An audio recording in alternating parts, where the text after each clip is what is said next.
We know almost nothing about him. No writings survived intact, no portraits exist. Even the year of his birth is guesswork. Yet this man who left behind only fragments and second-hand accounts changed human thought more profoundly than most philosophers whose complete works fill library shelves. His name was Protagoras, and he invented a profession that didn't exist before him. He was the first person in recorded history to call himself a sophist, the first to charge money for teaching wisdom, the first to claim that truth itself might not be what everyone assumed it was. The statement that made him famous also made him dangerous. Man is the measure of all things, 5 words that would echo through 25 centuries, inspiring some thinkers and enraging others. But who was this man who dared to suggest that reality itself might be negotiable? How did a nobody from a backwater Greek colony become the highest paid intellectual in Athens? And why did his ideas threaten the foundations of society so deeply that his books were burned and he died fleeing for his life? The fragments that survived paint a picture stranger than most people realise. Here was someone who claimed he could make the weaker argument defeat the stronger one, who taught young aristocrats how to argue any side of any question with equal conviction, who questioned whether the gods existed at all, not from atheism, but from something more unsettling, a kind of principled uncertainty that left no ground solid beneath anyone's feet. To understand Protagoras, we have to go back to a world that was just discovering what philosophy could be.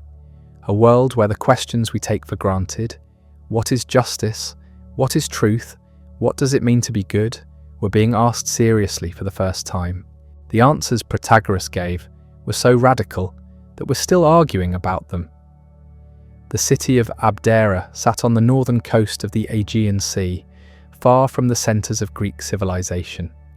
It was a colonial outpost, founded by refugees from another city, populated by traders and farmers who made their living from the sea and the surrounding farmland. This was not Athens with its philosophers and playwrights. This was not Sparta with its warrior culture.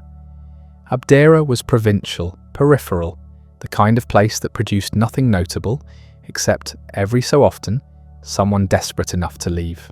Sometime around 490 BC, though the date is uncertain by a decade in either direction, a boy was born there who would do exactly that. We don't know his father's name. We don't know if he had siblings. The biographical details that survived are so sparse they barely constitute a sketch. But we know this much. The family was not wealthy, not aristocratic, not connected to power. What we do know comes from a strange source. Centuries later, a writer named Diogenes Laertius compiled a collection of philosophers' lives, and in it he recorded a detail about Protagoras that sounds almost mythological. According to this account, Protagoras worked as a porter, carrying heavy loads for money. One day, the philosopher Democritus happened to be passing through Abdera and noticed something unusual. The young porter had arranged his bundle of wood with extraordinary precision, using a geometric principle to maximize stability and minimize effort. Democritus, already famous for his atomic theory and his investigations into the nature of reality, was intrigued. This wasn't just clever. This was someone applying mathematical reasoning to physical problems without formal training. He approached the young man and began asking questions. The conversation that followed convinced Democritus that this porter possessed an unusual mind, one worth cultivating. Whether this story is true or embellished doesn't particularly matter.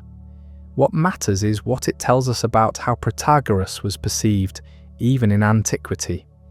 Here was someone who had figured things out on his own, who had developed intellectual tools without access to teachers or books, who had trained himself to think systematically about problems most people solved through habit and tradition.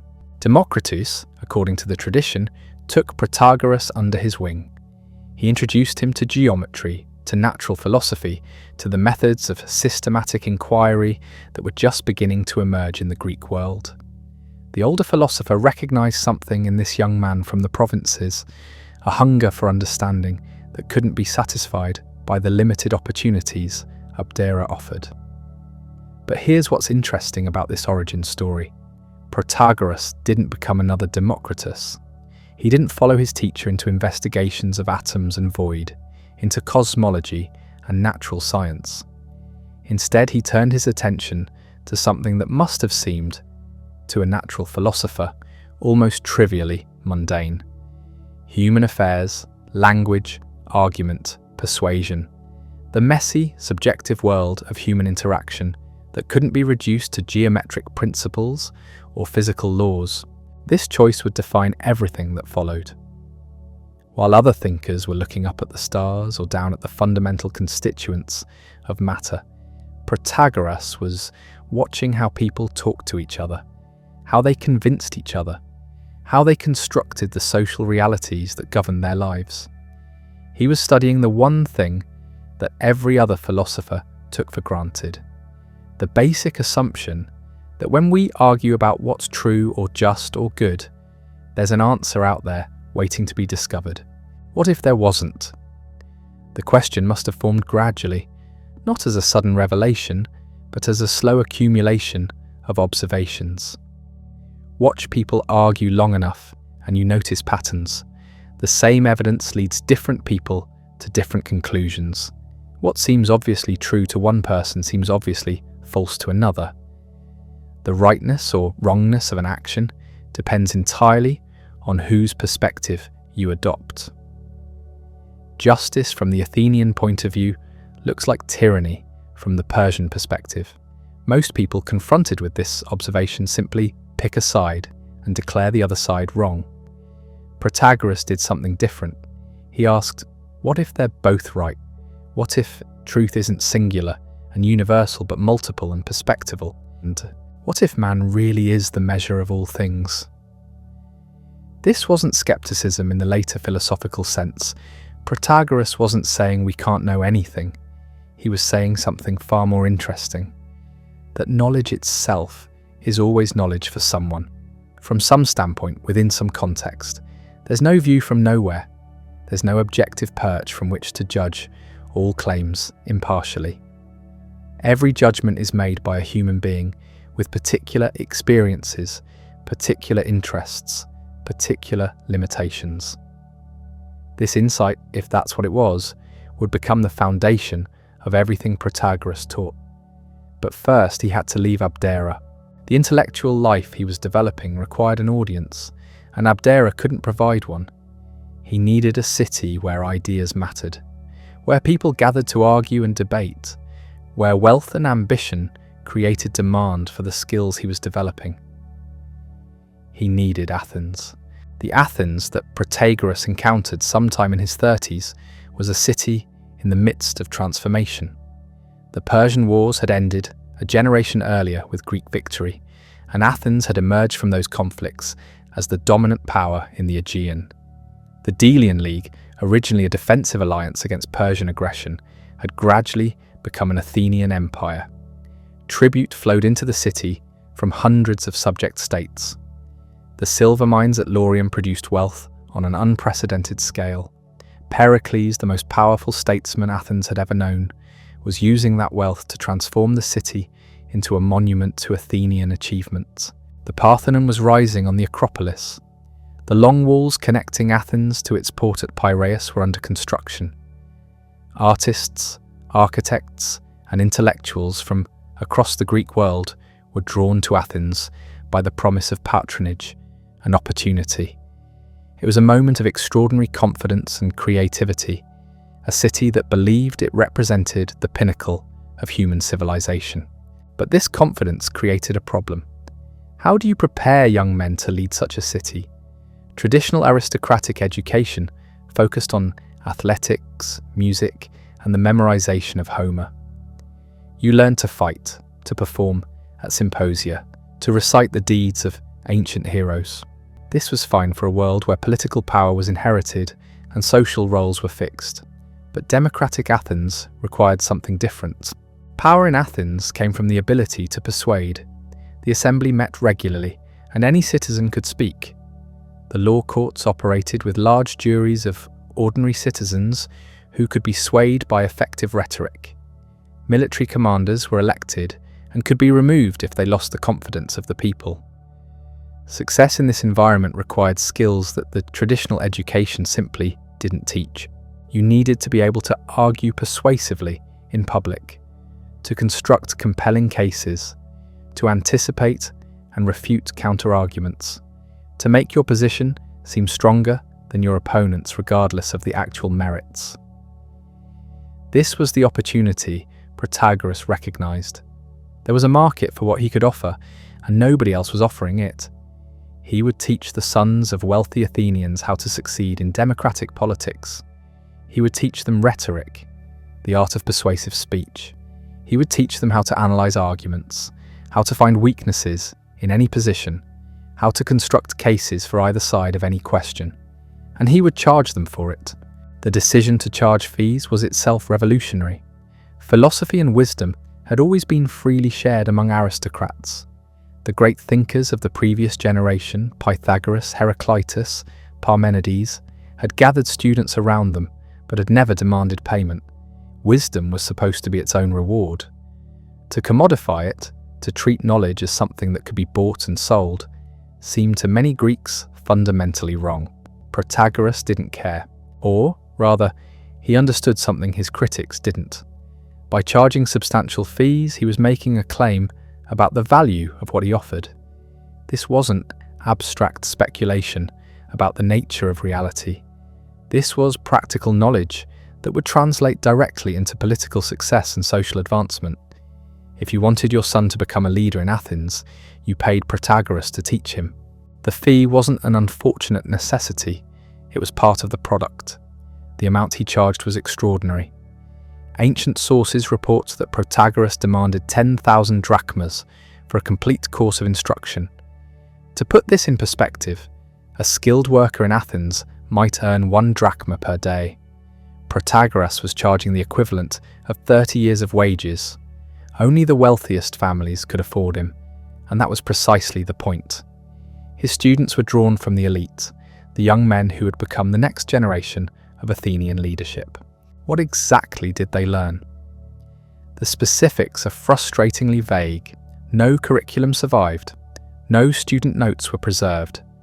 What we have instead are second-hand accounts, mostly from critics, and a handful of examples that suggest the methods Protagoras employed. The core skill seems to have been antilogic, the art of contradictory arguments. Protagoras claimed he could teach students to argue both sides of any question with equal strength. Justice and injustice, courage and cowardice, the existence or non-existence of the gods, every proposition had a counter-proposition that could be made to seem equally valid. This wasn't merely an intellectual exercise. It was training in how to win arguments regardless of which position you were defending. The implications were disturbing to many Athenians. If you could make the weaker argument appear stronger, if you could defend injustice as persuasively as justice, what happened to truth? What happened to morality? Wasn't this just teaching young men to be clever manipulators, to use words as weapons without regard for what was actually right? Protagoras would have responded, though we have to reconstruct his defense from fragments, that this criticism missed the point entirely. There is no single truth waiting to be discovered. There are only perspectives, arguments, interpretations. In a dispute between two parties, both believe they're right. Both have reasons for their positions. The question isn't which side has access to some transcendent truth. The question is which argument proves more persuasive to the audience that matters. This was relativism, though that term wouldn't be coined for centuries. And it was about to make Protagoras the most famous and controversial intellectual in Athens. The man who would become Protagoras' most famous student arrived in Athens sometime around 433 BC. His name was Alcibiades, and he was everything the old guard feared about sophistic education made flesh. Alcibiades was beautiful, not merely handsome, but possessed of the kind of physical perfection that the Greeks believed signaled divine favour. He was wealthy beyond measure, descended from two of Athens' most distinguished families. He was brilliant, charming, utterly without scruple, and he had studied with Protagoras. What he learned from that education he would use to nearly destroy Athens. But we're getting ahead of ourselves. Before Alcibiades became a cautionary tale, Protagoras had to navigate the dangerous waters of Athenian intellectual life. And the most dangerous thing he ever said was just 5 words long. Man is the measure of all things.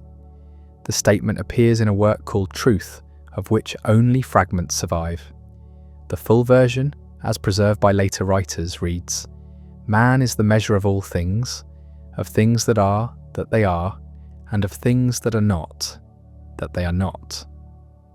It sounds almost banal today. Of course, human beings are the ones making judgments about reality. Who else would be doing it? But in 5th century Athens, this was philosophical dynamite.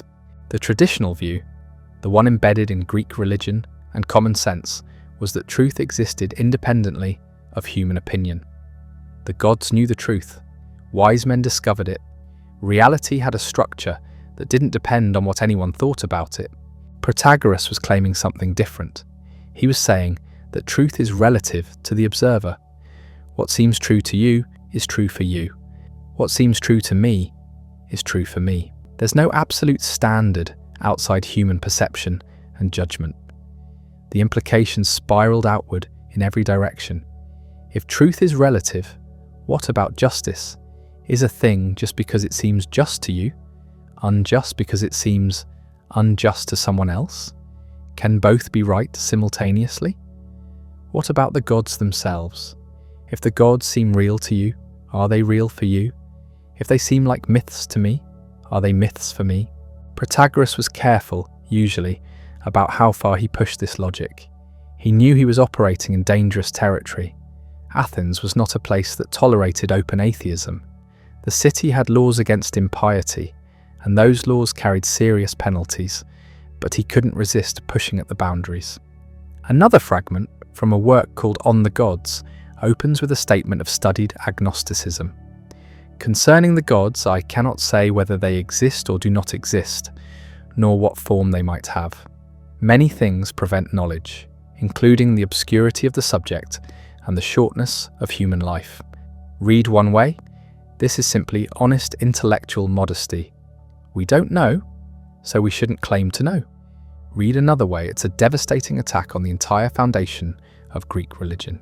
The Athenians read it the second way. Sometime around 415 BC, near the end of Protagoras' life, he was charged with impiety. The exact details are murky. Different ancient sources give different accounts, but the core story is consistent. Someone, possibly a political enemy, possibly a genuinely outraged citizen, brought formal charges against him for his views on the gods. The penalty for conviction was death.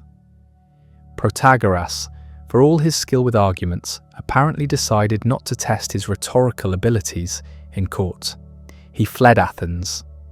According to some accounts, his books were collected and burned in the Agora, a public demonstration that certain ideas would not be tolerated. According to others, he made it as far as Sicily before his ship sank in a storm, a fate that his enemies surely interpreted as divine judgment. Either way, the man who'd claimed that truth was relative discovered that Athens had some absolute commitments after all. But the ideas didn't die with him. They spread like fire through the intellectual culture of Athens, carried by other sophists, by his students, by anyone who had heard him speak or read his works before they were destroyed. And they created a crisis, because if Protagoras was right, if there really was no truth beyond human opinion, then the entire basis of civilized life was threatened. Laws were just conventions. Justice was just whatever the powerful said it was. Morality was just a matter of perspective. You could see this logic playing out in real time in the Athenian assembly. Speakers trained by the sophists would stand up and argue with perfect consistency and complete seriousness that Athens should commit what we would now call war crimes, that the city should execute the entire male population of a rebellious colony and enslave the women and children. That might made right, that the strong did what they could, and the weak suffered what they must. These weren't monsters making these arguments. They were educated men, skilled in rhetoric, following the logic of relativism to its natural conclusion. If there's no absolute justice, only persuasive arguments, then the argument that serves Athenian interests is the right argument by definition. This is what was at stake in the debate over sophistry.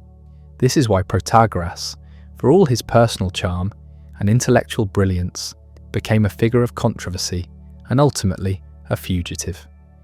He had asked a question that Athens wasn't ready to answer. If the gods don't guarantee truth and justice, what does?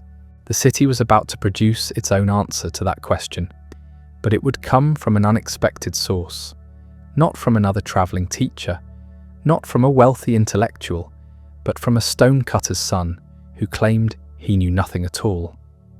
He would spend his entire adult life in Athens, never charging a fee, never writing a book, never founding a school. And he would become more famous than all the sophists combined. His name was Socrates.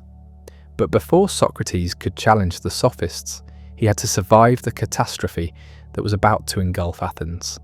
Because while philosophers were debating the nature of truth, the city was marching toward disaster. The Peloponnesian War had been grinding on for years. Athens and Sparta, the two great powers of Greece, locked in a struggle that neither seemed able to win or willing to lose. The conflict had already lasted longer than anyone expected. It had already cost more than anyone had imagined, and it was about to get worse. In 415 BC, the same year Protagoras fled Athens, the city made the most disastrous decision in its history. The assembly voted to send a massive military expedition to Sicily to conquer Syracuse, the wealthy Greek city that controlled the island. The architect of this plan was Alcibiades, the brilliant, beautiful, utterly reckless student of Protagoras, who had learned all too well how to make the weaker argument appear stronger. He stood in the assembly and painted a vision of easy conquest and endless wealth. Syracuse was rich but weak, he said. Its allies were unreliable. Athens could take it with a single campaign, and the resources of Sicily would make Athens invincible. The demos, the assembled citizens, voted to proceed. They authorized the largest fleet Athens had ever assembled, 200 ships, thousands of soldiers, the flower of Athenian manhood. It was a catastrophe. The expedition lasted 2 years. Everything that could go wrong did. Alcibiades himself was recalled to face charges of impiety before the fleet even reached Sicily. Rather than return to stand trial, he defected to Sparta and began advising Athens' enemies on how to defeat his own city. The Athenian forces were eventually surrounded and destroyed. The entire fleet was lost. Thousands of Athenian soldiers were killed in battle or died as slaves in the stone quarries of Syracuse, working until they dropped under the Sicilian sun. Athens never recovered. The city that had ruled the Aegean, that had built the Parthenon, that had produced Pericles and Sophocles and the great tragedians, was suddenly vulnerable. Its treasury was depleted. Its military was shattered. Its enemies sensed weakness. And in this moment of crisis, the Athenians looked for someone to blame. They blamed the sophists. It wasn't entirely fair. The sophists hadn't voted for the Sicilian expedition. They hadn't commanded the fleet.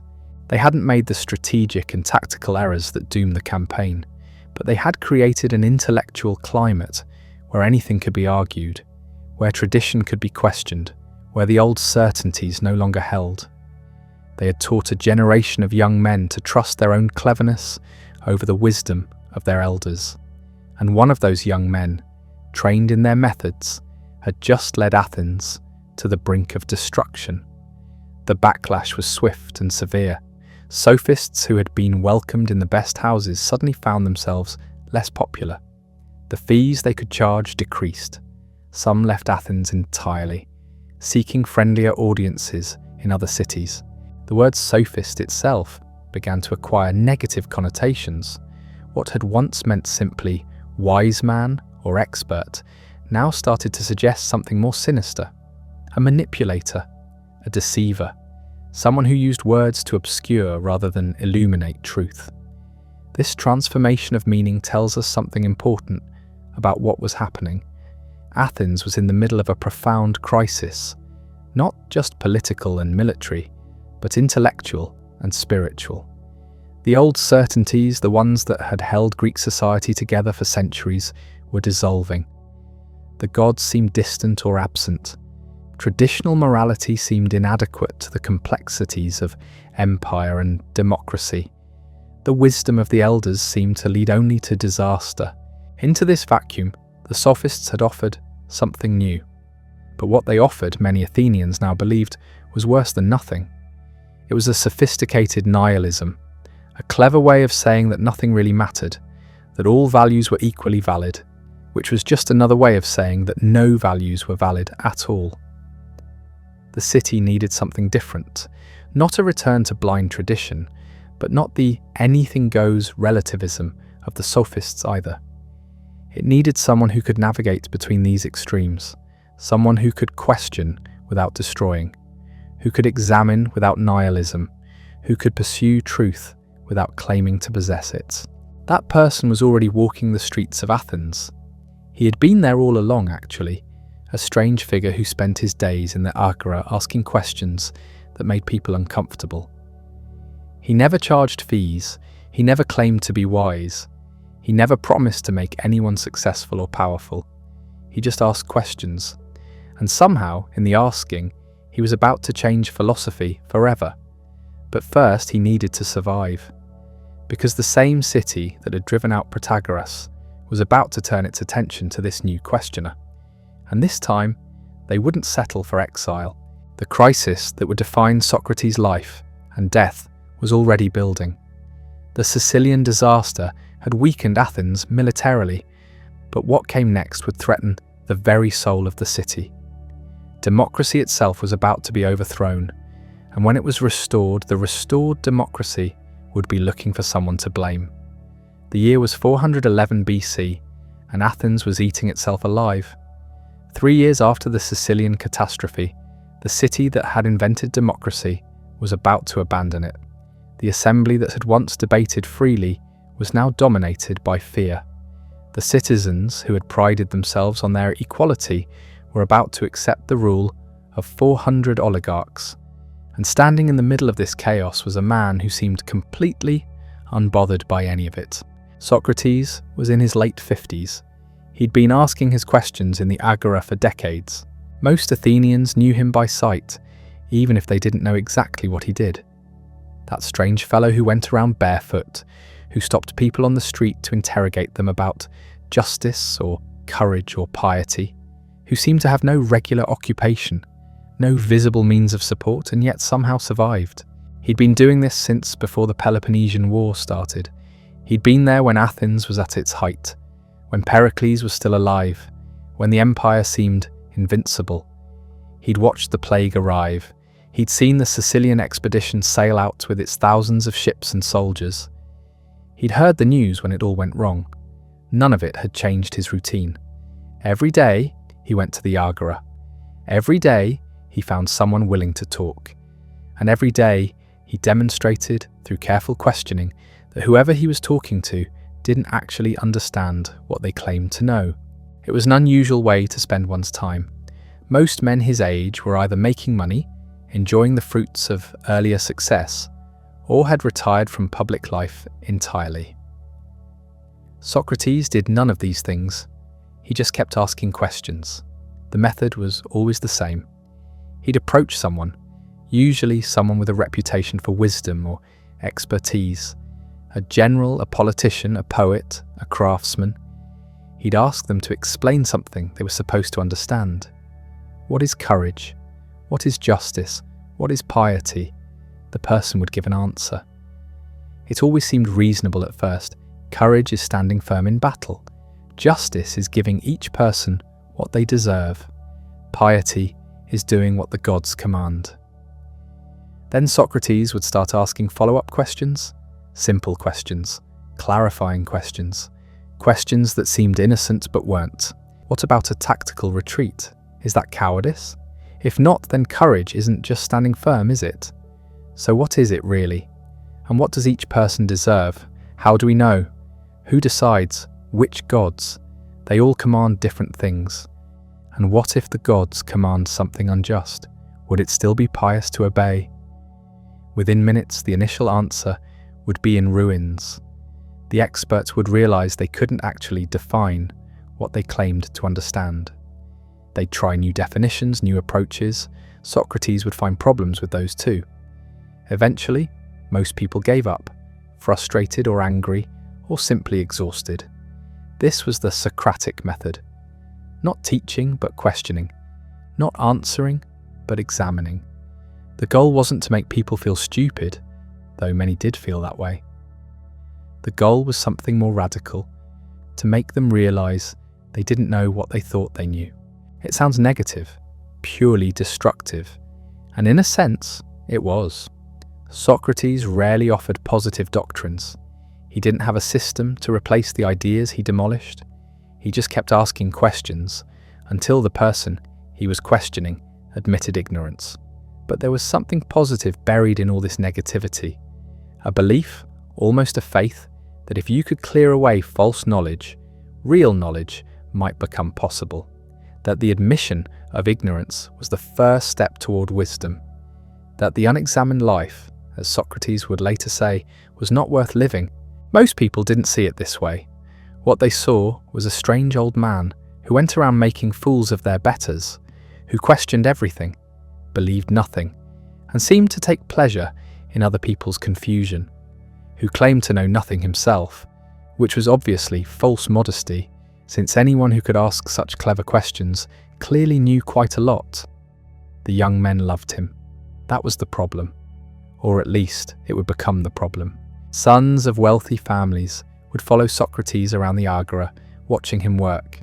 They'd see him corner some pompous politician or self-important poet and reduce their certainties to rubble through nothing but questions.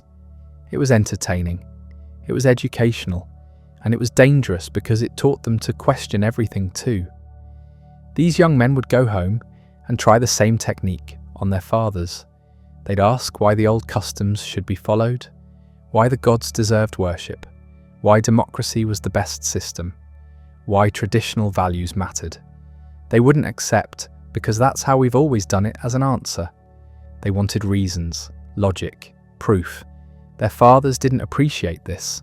They saw their sons becoming disrespectful, irreverent, too clever for their own good. And they blamed Socrates. He was corrupting the youth, they said, teaching them to question authority, mock tradition, disrespect their elders. The charge wasn't entirely fair.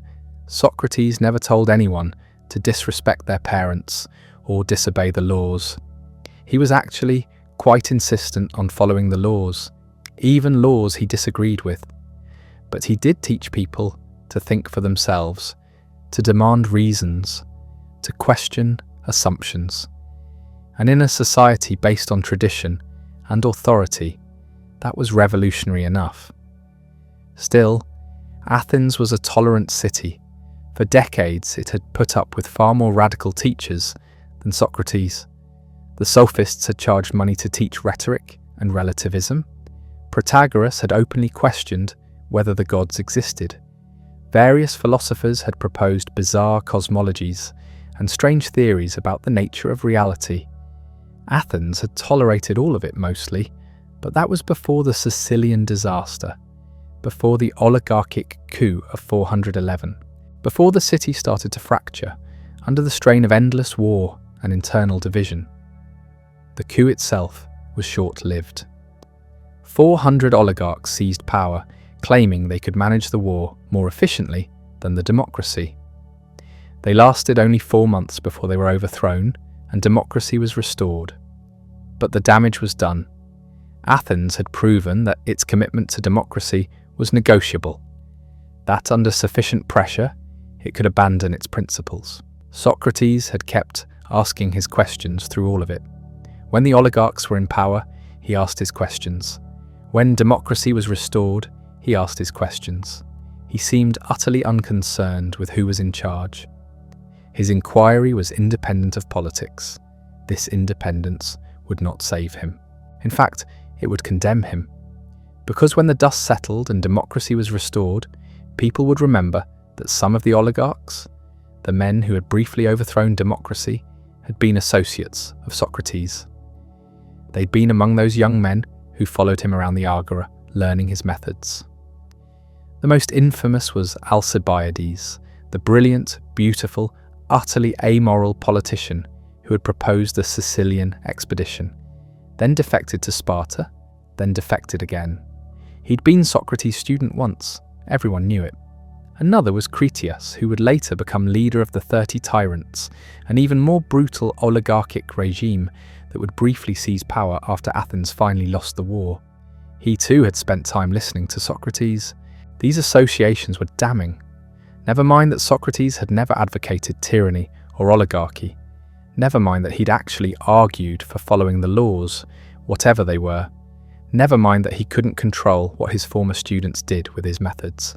He taught them to question. They'd used that skill to question democracy itself. Therefore, Socrates was guilty.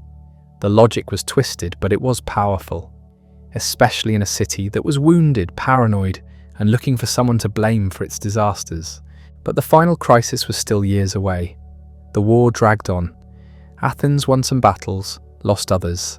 The city survived, diminished but defiant. And Socrates kept doing what he'd always done.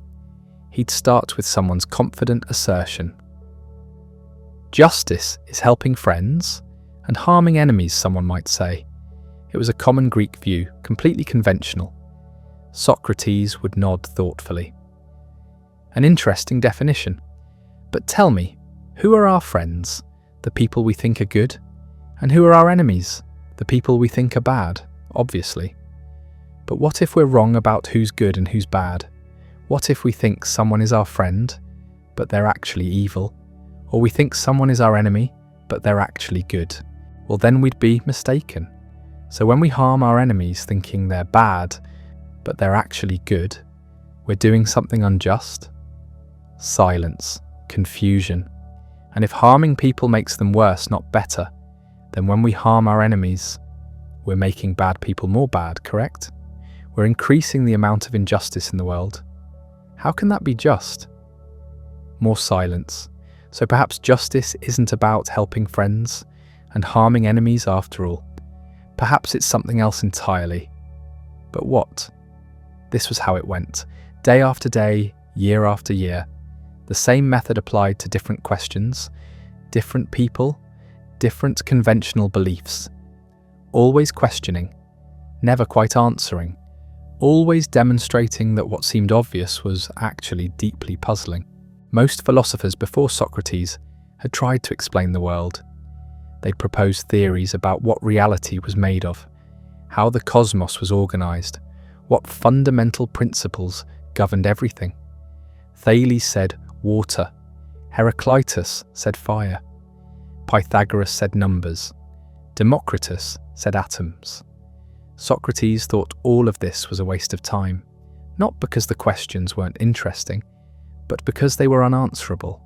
How could you possibly know what the ultimate nature of reality was?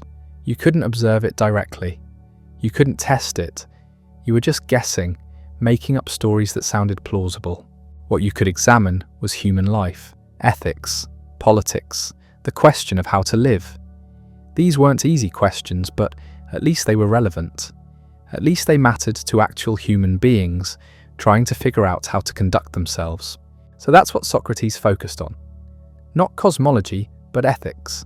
Not physics, but human nature. Not what the world is made of, but how we should live in it. This was the true revolution. Before Socrates, philosophy was about understanding the cosmos. After Socrates, philosophy was about understanding ourselves. He brought philosophy down from heaven to earth, from speculation about distant stars to reflection on immediate human concerns. And he did it all through questions, never lectures, never treatises, just conversations in the Agora, wherever he could find someone willing to talk. The marketplace was his classroom. Random passers-by were his students. The ordinary business of daily life was interrupted constantly by this strange man who wanted to know what you really meant when you said something was good or just or pious. It was annoying, it was unsettling, it was transformative. Because once you'd been questioned by Socrates, you couldn't quite go back to your previous certainties. You'd always wonder whether you really knew what you thought you knew. A few people found this liberating, most found it disturbing, and some, particularly as Athens descended deeper into crisis, found it dangerous. This constant questioning, this refusal to accept traditional answers, this insistence on examining everything, wasn't it undermining the foundations of society? Wasn't it teaching people to doubt what should be believed, question what should be obeyed, challenge what should be accepted? The charges that would eventually be brought against Socrates were already forming in people's minds. He corrupts the youth. He doesn't believe in the gods of the city. He introduces new divinities. These weren't formal accusations yet, just murmurs, suspicions, the kind of thing people said at dinner parties or whispered in the Agora. Socrates seemed oblivious to all of it, or perhaps he simply didn't care. He'd never sought popularity. He'd never tried to win people over. He just kept doing what he'd always done, asking questions that no one wanted to answer and exposing ignorance that no one wanted to acknowledge. The war ground toward its inevitable conclusion. Athens was running out of money, ships, and allies. Sparta, backed by Persian gold, was growing stronger. The end was coming. Everyone could feel it. But still Socrates asked his questions, as if the fate of the city was less important than the state of individual souls. Which, in his view, it probably was. The end came in 404 BC. Athens surrendered. The walls were torn down. The fleet was reduced to 12 ships. The empire was gone. Sparta installed a puppet government, 30 men handpicked from the Athenian aristocracy, who would rule in Sparta's interest.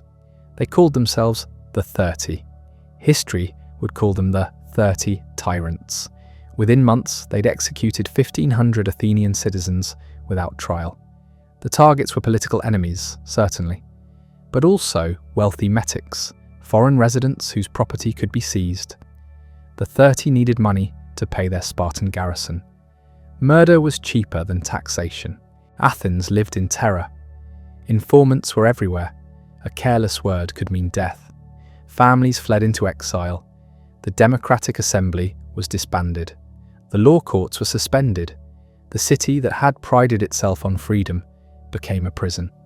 And Socrates? He kept asking questions.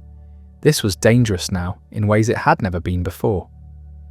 The 30 were not democratic politicians who could be mocked safely. They were thugs with swords.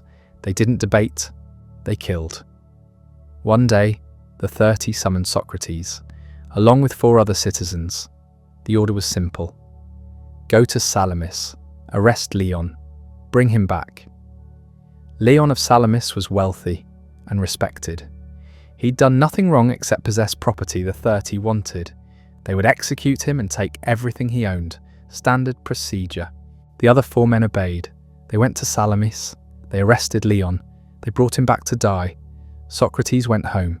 He didn't argue, didn't protest, didn't make a speech about justice or tyranny. He simply refused. Quietly. Walked home. Did nothing. It was an act of extraordinary courage. The 30 could have killed him for disobedience. Probably should have. But something stopped them. Perhaps Socrates was too well known.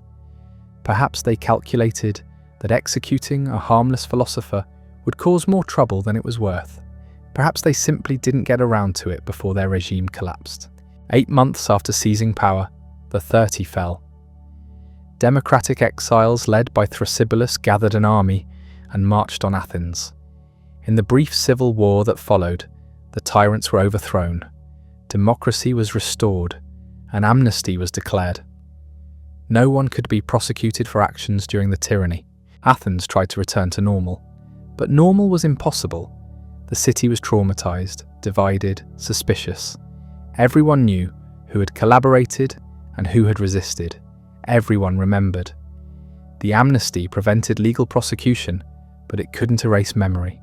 And there was Socrates, still in the agora, still asking questions, still surrounded by young aristocrats who found him fascinating, including several who had been prominent members of the 30. This was the problem. Not what Socrates taught, which no one could quite pin down. Not what he believed, which remained frustratingly unclear. But who his students were, or had been. Critias, one of the 30's leaders, had been Socrates' companion. So had Charmides. Both had died fighting against the democratic restoration. Alcibiades, the brilliant traitor who defected to Sparta and then to Persia and then back again, had been Socrates' intimate friend for years. The pattern was obvious. Young men spent time with Socrates. Young men became dangerous. Young men betrayed Athens. Never mind that Socrates had opposed the 30. Never mind that he'd risked his life, refusing their orders. Never mind that he'd never taught anything resembling tyranny or treason. The association was enough. In 399 BC, 3 men brought formal charges: Meletus, a poet; Anytus, a leather worker and democratic politician; Lycon, a rhetorician. The accusations were religious on their face: impiety, corrupting the youth. But everyone understood the real question being asked. Was Athens safer with Socrates alive or dead? The trial took place in the spring. 500 jurors, citizens selected by lot, would decide. The prosecution spoke first. Meletus handled most of it. The speech hasn't survived, but we know the shape of it. Socrates doesn't believe in the gods of Athens. He introduces new divinities. He teaches young men to question everything, including the authority of their fathers and the wisdom of democratic decisions. He's been doing this for decades. Look at the results. Look at the men who've sat at his feet. Look at what they've done to this city. When the prosecution finished, Socrates rose to defend himself. He had perhaps 3 hours. Trials in Athens were single-day affairs. No lawyers, no appeals. The defendant spoke for himself or not at all. What Socrates said that day has been reconstructed by Plato in the dialogue called the Apology. It's not a transcript. Plato wasn't taking notes, but it's our closest approximation of what happened. Socrates began by addressing the prejudice against him, not the formal charges, but the deeper suspicion that had been building for years. He traced it back to a strange story involving the oracle at Delphi. Years ago, his friend Chaerephon had asked the oracle a question. Was anyone wiser than Socrates? The oracle said no. Socrates, hearing this, was baffled. He knew he wasn't wise. He knew nothing. So he set out to prove the oracle wrong. He questioned men with reputations for wisdom, politicians, poets, craftsmen, and he discovered something interesting. They didn't know what they claimed to know. They thought they were wise, but they weren't. The difference between Socrates and them was simple. They thought they knew what they didn't know. Socrates knew he didn't know. That awareness, that recognition of ignorance, was the only wisdom he possessed. And apparently, it was enough to make him wisest of all. But this project of exposing false wisdom had made him enemies. Powerful men don't like being shown up, especially in public. Especially by someone who doesn't even hold office or own property or matter in any conventional sense.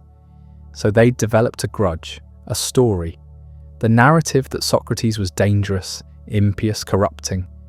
The formal charges were just the crystallization of decades of resentment. Now to the charges themselves. Does he believe in the gods? Of course. He's guided by a divine sign, a voice that warns him away from certain actions. How could he believe in divine signs without believing in the divine? The accusation is incoherent. Does he corrupt the youth? How? By asking questions? By encouraging people to think? If that's corruption, then yes, guilty. But is it really corruption to wake people from their sleepwalking? To make them examine their lives? To push them toward truth, rather than comfortable delusion? He doesn't think so. He thinks it's the greatest service anyone could perform. And then Socrates did something remarkable. Instead of begging for mercy, he suggested that he deserved a reward. He should be fed at public expense in the Prytaneum, the highest honour Athens could bestow. After all, he'd spent his entire life trying to improve his fellow citizens, trying to make them wiser, more virtuous, more thoughtful. If anyone deserved recognition, surely it was him. The jurors were not amused. The vote was close. 280 guilty, 220 not guilty. If just 30 jurors had voted differently, Socrates would have been acquitted. But he wasn't. Now came the penalty phase. The prosecution proposed death. Socrates had the right to propose an alternative. The jurors would choose between the two options. This was his chance. Propose exile. Propose a substantial fine. Propose anything that looked like remorse or recognition of the seriousness of the situation. The jurors wanted a reason to be merciful. Give them one. Socrates proposed a small fine, 30 minae, later increased to 100 minae when friends offered to help pay. But even 100 minae was an insult. It was what you'd pay for breaking someone's fence, not for the crimes of which he'd been accused. The message was clear. I've done nothing wrong. I refuse to pretend otherwise. If you want to kill me, go ahead. But don't expect me to help you feel better about it. The second vote was wider. 360 jurors voted for death. 80 who'd voted for acquittal now voted for execution. Socrates' defiance had convinced them that Athens would be better off without him. He accepted the verdict with eerie calm, addressed the jurors one last time, told them that no evil can come to a good man, either in life or after death, that he's not angry, that they shouldn't be troubled, that the hour of departure has arrived, and they go their separate ways, he to death and they to life, and which is better only the God knows. Then he was led away to prison to await execution. Between the trial and the execution fell 30 days. A ship had been sent to Delos on a religious mission. No executions could take place until it returned. Socrates spent the month in chains in a cell, receiving visitors, talking philosophy, apparently untroubled by his approaching death. His friends hatched an escape plan. Crito, one of his oldest companions, arranged everything. Bribes for the guards, a route out of Athens, a place to hide in Thessaly. All Socrates had to do was walk out of the prison. The guards would look the other way. He'd be gone before anyone noticed. Socrates refused. Why? The law had convicted him. The sentence was legal. To escape would be to break the law, and if he broke the law to save himself, what would that say? That laws only matter when they work in your favour. That justice is whatever serves your own interest. He'd spent his life arguing that we must live according to principle. That right action isn't determined by consequence, but by the nature of the action itself. To abandon that position now, in the face of death, would be to admit he'd never really believed it. Better to die. Crito tried every argument. Think of your family. Think of your friends who'll be blamed for not saving you. Think of all the good you could still do if you lived. None of it moved Socrates. He'd made his decision. The ship from Delos returned. The execution could proceed. The method was hemlock, a poison that caused progressive paralysis. You remained conscious until the end. You felt your body shutting down, piece by piece, until, finally, the paralysis reached your heart and lungs. The account of Socrates' last day was written by Plato in the dialogue Phaedo. It's told from the perspective of Phaedo himself, a young follower who was present. Socrates spent his final hours discussing philosophy, the immortality of the soul, the nature of death, whether the philosopher should fear what he'd spent his whole life preparing for. His friends wept. He remained cheerful, almost amused by their distress. Why mourn? Death was either a dreamless sleep or a journey to another place. Either way, nothing to fear. When the jailer brought the cup of hemlock, Socrates asked if he could pour a libation to the gods. The jailer said there was only enough for the fatal dose. Socrates smiled, said a prayer, and drank it down in one steady motion. He walked around the cell as instructed until his legs grew heavy. Then he lay down. The poison worked its way upward. His feet went numb, then his legs. His friends could see it happening, the life draining away systematically. He remained conscious, still talking, joking about owing a rooster to Asclepius, the god of healing. Some scholars think he was saying that death is a cure, a healing from the sickness of life. Others think it was just a debt he remembered. We don't know. His last words were to Crito, "We owe a rooster to Asclepius. Pay the debt, don't forget." Then the paralysis reached his chest. He convulsed once, his eyes fixed. He was gone. Plato wasn't there. The account says he was ill. Whether that was physical illness or an excuse, a way to avoid witnessing what he couldn't bear to see, we can't say. But the absence is striking. The man who would spend the rest of his life writing about Socrates, keeping his voice alive, preserving his method, couldn't watch him die. The friends gathered at Crito's house after. They didn't know what to do with themselves. The man who'd been the centre of their world was gone. Athens had killed him. The democracy they'd been raised to honour had murdered the best person any of them had ever known. Plato left the city. He couldn't stay, not right away. Too many memories, too much anger. He went to Megara, a small city-state west of Athens, where Euclid ran a philosophical school. Other members of Socrates' circle went with him. They formed a community of grief, talking endlessly about what had happened, what it meant, what they should do now, but exile solved nothing. The questions followed Plato wherever he went. If Athens could execute Socrates, what did that say about democracy? If the people, given power, chose injustice, what was the alternative?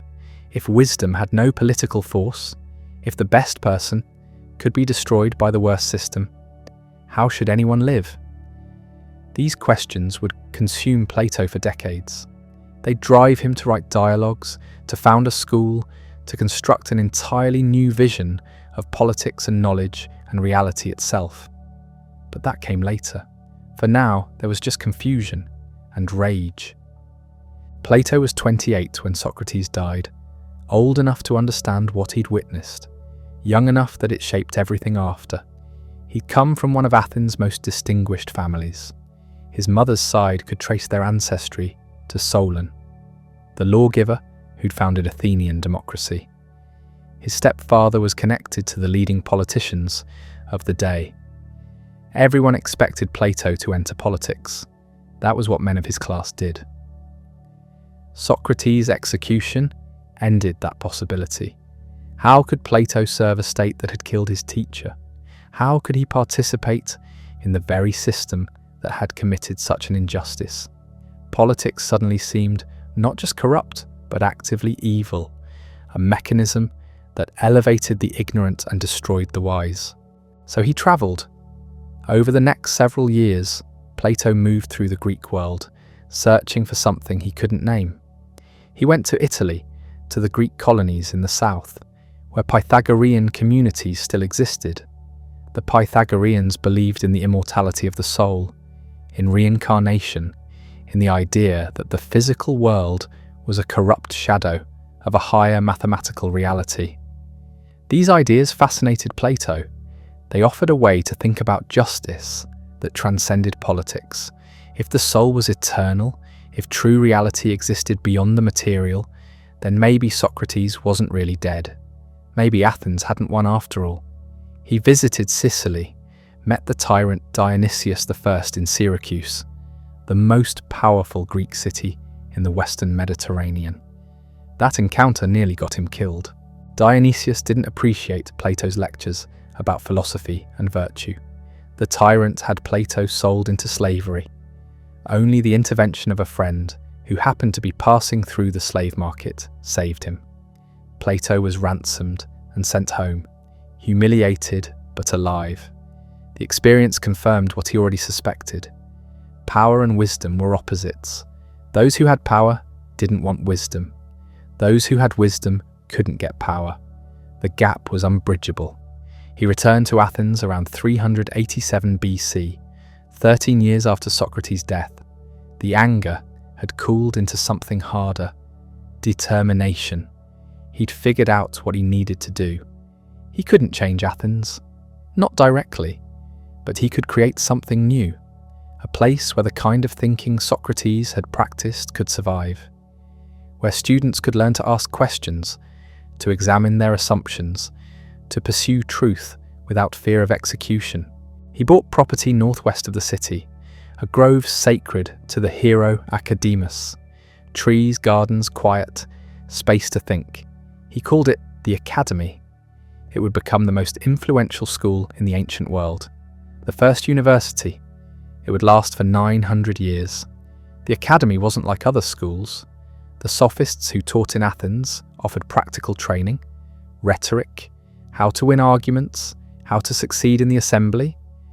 Plato wanted something different. He wanted students who'd pursue knowledge for its own sake, who'd spend years studying mathematics, logic, philosophy, who'd learn to think clearly about the hardest questions. What is justice? What is knowledge? What is real? Above the entrance, supposedly, was an inscription. Let no one ignorant of geometry enter. Mathematics was the foundation. Not because Plato wanted to train mathematicians, but because mathematics taught you how to think abstractly, how to reason from principles, how to distinguish between appearance and reality. The academy was small at first, a dozen students maybe, young men from wealthy families who could afford years of study without working. But it grew. Scholars came from across the Greek world. They'd stay for years, studying, debating, teaching younger students in turn. A community formed. Not just a school, but a way of life. And Plato wrote. He'd been writing since Socrates' death, preserving his teacher's voice in dialogues that were part philosophy, part drama, part literature. He'd keep writing for the next 40 years, creating a body of work that would define Western philosophy. The dialogues are strange. They're not treatises, not arguments laid out systematically. They're conversations. Socrates talking to various Athenians, asking questions, following arguments wherever they lead. Sometimes they reach conclusions. Often they don't. The point isn't to deliver answers, but to show the process of thinking, to demonstrate what philosophical inquiry looks like. In the early dialogues, written closest to Socrates' death, you can feel Plato trying to capture the man he'd lost. The Apology recreates Socrates' trial defense. Crito shows his refusal to escape. Phaedo describes his last day. These are acts of memory, acts of love, Plato preserving for all time the voice that Athens had tried to silence.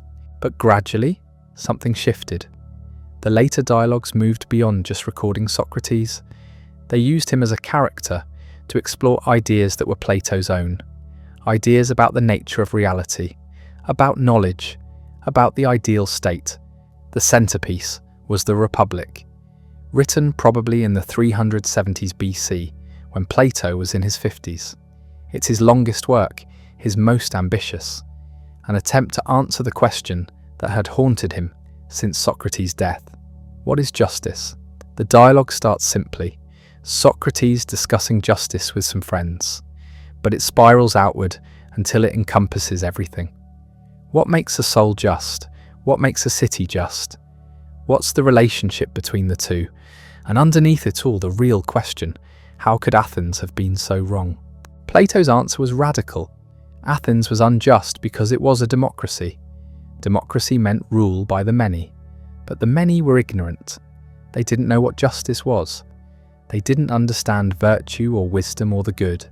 They were like children, swayed by rhetoric and emotion, incapable of rational judgment. Giving them power was insane, like putting children in charge of a ship.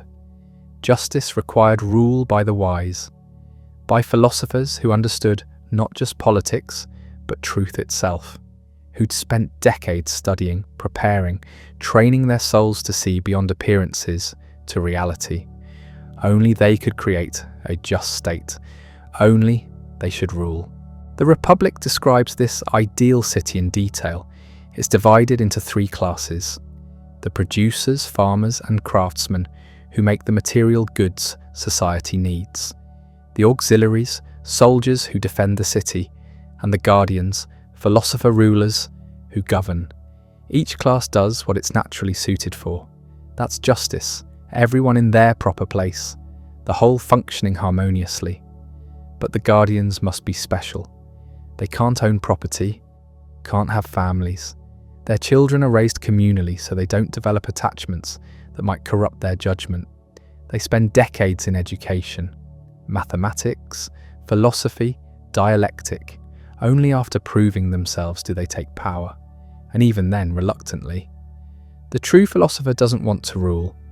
He'd rather contemplate truth. He governs only out of duty. It's a vision of breathtaking arrogance. Plato was proposing to replace democracy with rule by a philosophical elite, to abolish private property and the family for the ruling class, to organize society according to principles derived from pure reason, to create, essentially, the first utopia. And it was a direct response to Socrates' execution. Athens had killed the wisest man because the ignorant many had power. Plato's Republic would make that impossible. The wise would rule, the ignorant would obey. Justice would be secured through knowledge, not popular vote. Was he serious? Did he really think this could work? Scholars have debated that for 2,000 years. Some read the Republic as a practical political proposal, others as a thought experiment, an exploration of what perfect justice would require, precisely to show how impossible it is in practice. What's clear is the desperation behind it. Plato had watched democracy destroy everything he valued: his teacher dead, his city disgraced, his faith in politics shattered. The Republic was his attempt to imagine something better, to create in theory what Athens had failed to create in practice. A just city, a place where wisdom ruled and the best people weren't murdered for asking questions. But there's something else in the Republic, something that goes beyond politics. Plato used the dialogue to introduce his most famous philosophical doctrine, the theory of forms. The theory emerged from thinking about knowledge. Socrates had spent his life asking what things were.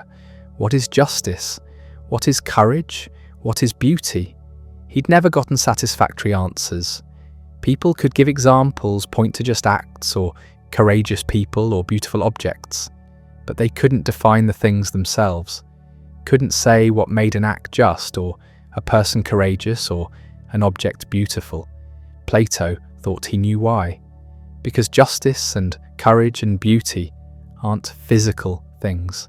They're not in the world we see and touch. They're forms, perfect, eternal, unchanging realities that exist in a realm beyond the physical.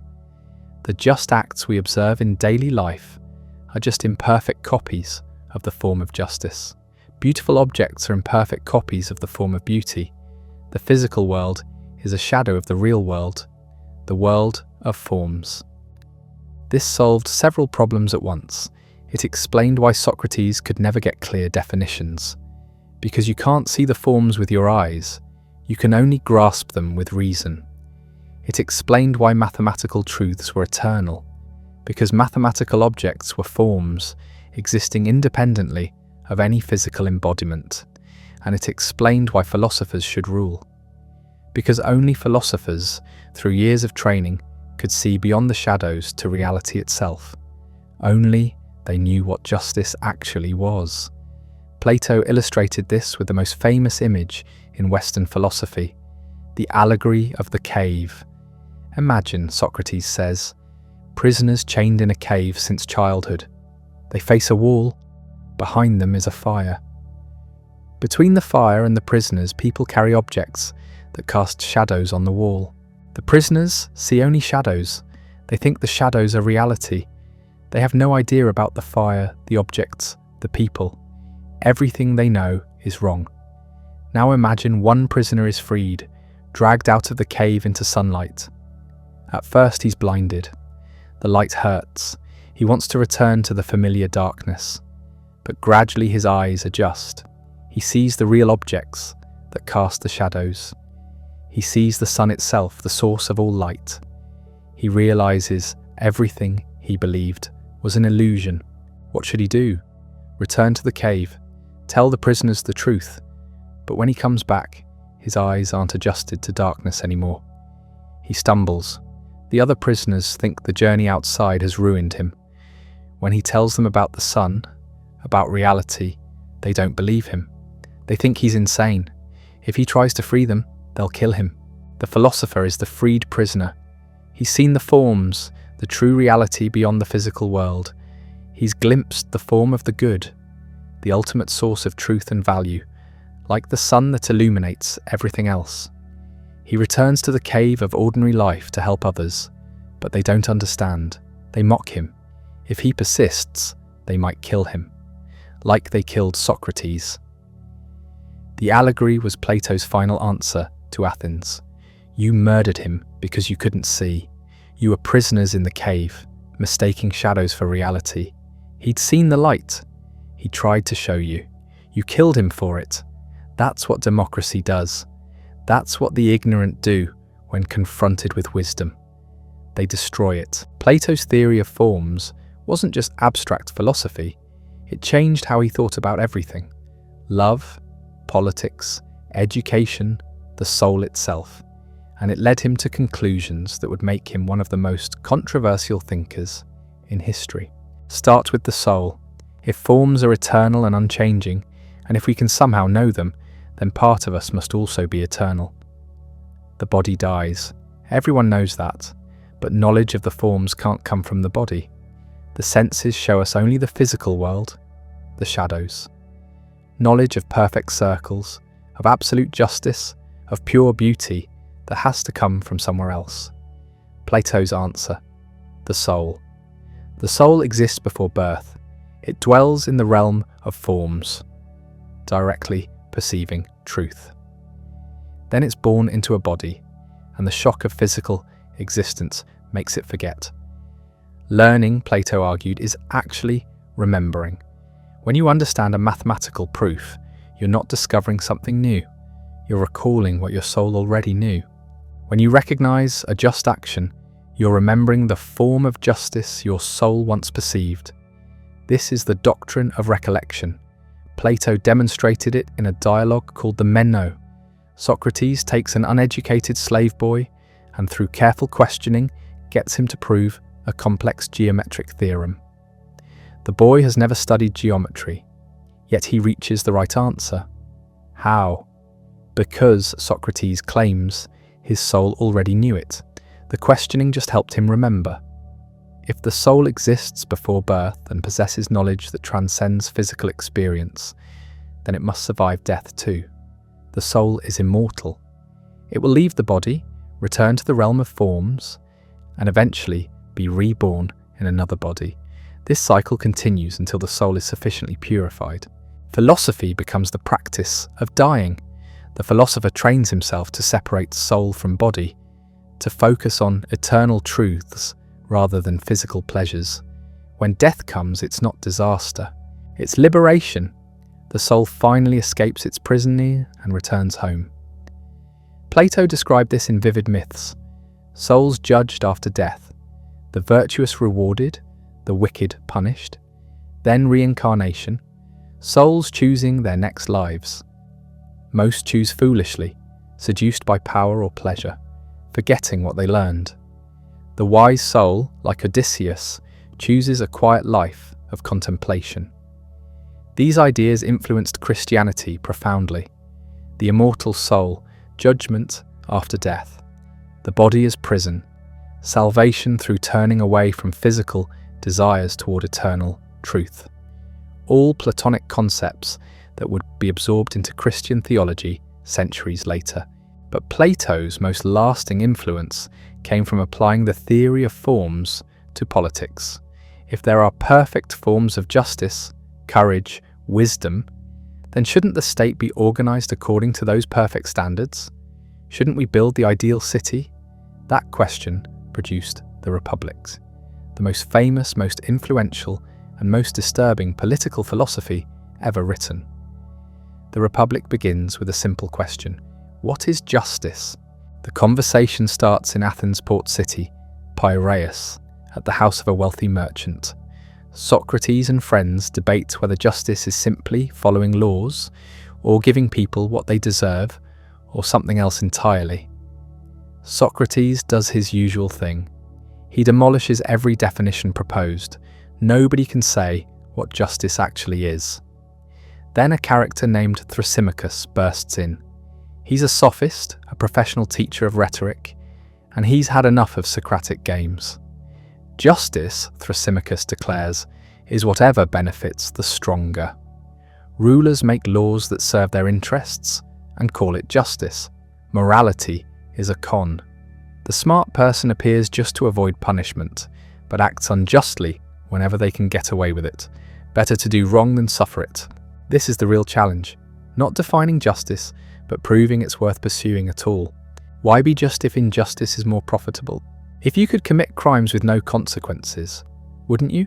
Socrates needs to show that justice benefits the just person, regardless of external rewards or punishments. That the just life is better in itself, not because it leads to heaven or social approval, but because of what it does to your soul. To make justice visible, Socrates proposes examining it writ large. Build an imaginary city from scratch according to reason. See what justice looks like when it organizes an entire society. Then look for the same pattern in the individual soul. They begin with basics. A city needs farmers, builders, weavers. Specialization emerges naturally. People trade, the city grows. But cities need defense. So they add guardians, a warrior class. These guardians must have unusual qualities, fierce to enemies but gentle to citizens.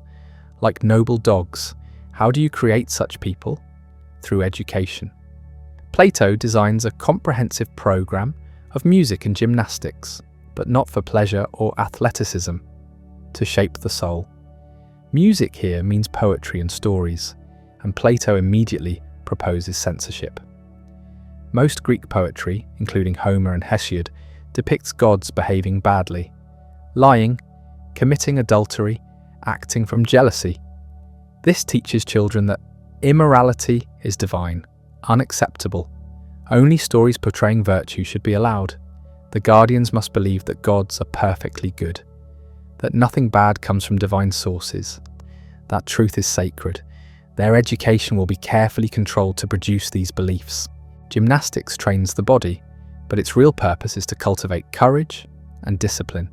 The guardians must be physically capable, but not brutal, strong, but not merely aggressive.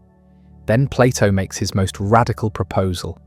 The guardians should have no private property. They'll live communally, fed by the state, owning nothing. Why? Because private wealth creates private interests.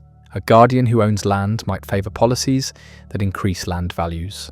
One who has money might be bribed, remove property, remove corruption. But Plato goes further. The guardians should have no private families either. Children will be raised communally. Parents won't know which children are theirs. Children won't know their parents. Why? Because family loyalty conflicts with loyalty to the city. A guardian might favour their own children, give them advantages, build dynasties, abolish the family, abolish nepotism. Women will be guardians too. If a woman has the nature and ability to be a guardian, she should be educated and trained exactly like men. Gender is irrelevant to virtue, irrelevant to... This was almost unthinkable in ancient Greece, where women had virtually no public role. Three classes emerge: producers at the bottom, the farmers and craftsmen who create material goods, auxiliaries in the middle, the warriors who defend the city, and at the top the guardians themselves, the philosopher kings who rule. Each class corresponds to a part of the soul. Producers represent appetite, the desiring part that seeks food, wealth, pleasure. Auxiliaries represent spirit, the part that feels honour, anger, courage.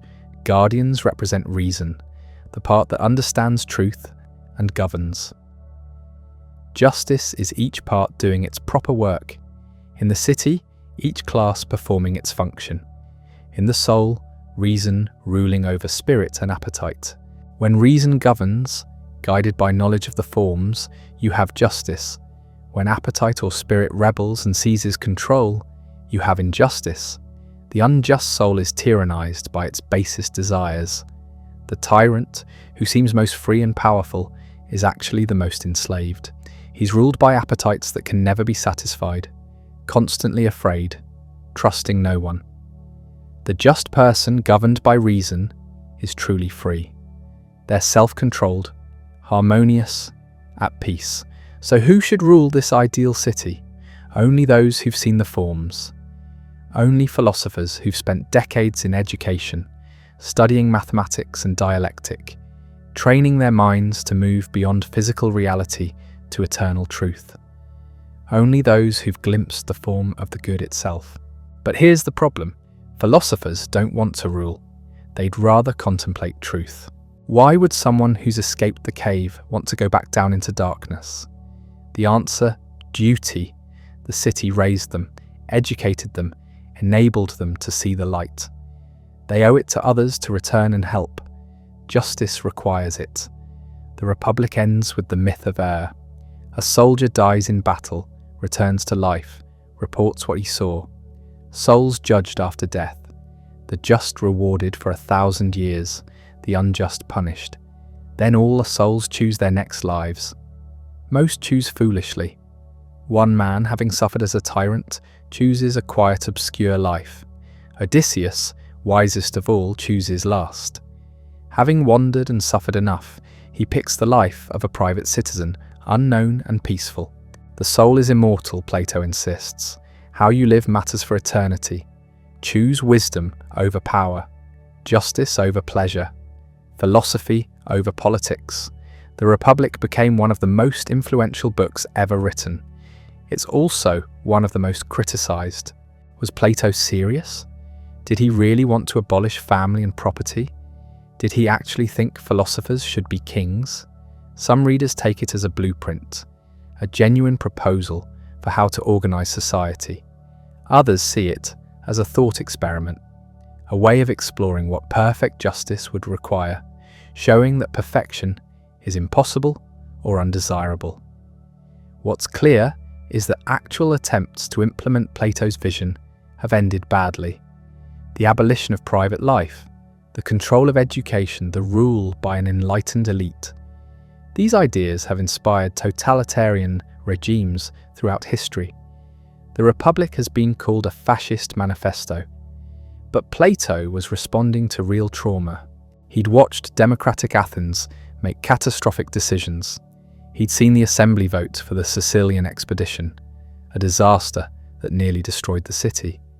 He'd seen them execute Socrates, the wisest man in Greece, because he asked uncomfortable questions. Democracy, Plato concluded, was mob rule, the ignorant majority, swayed by demagogues, making decisions about things they didn't understand. Like having passengers steer a ship instead of the trained navigator. The result? Disaster. Better to have experts rule.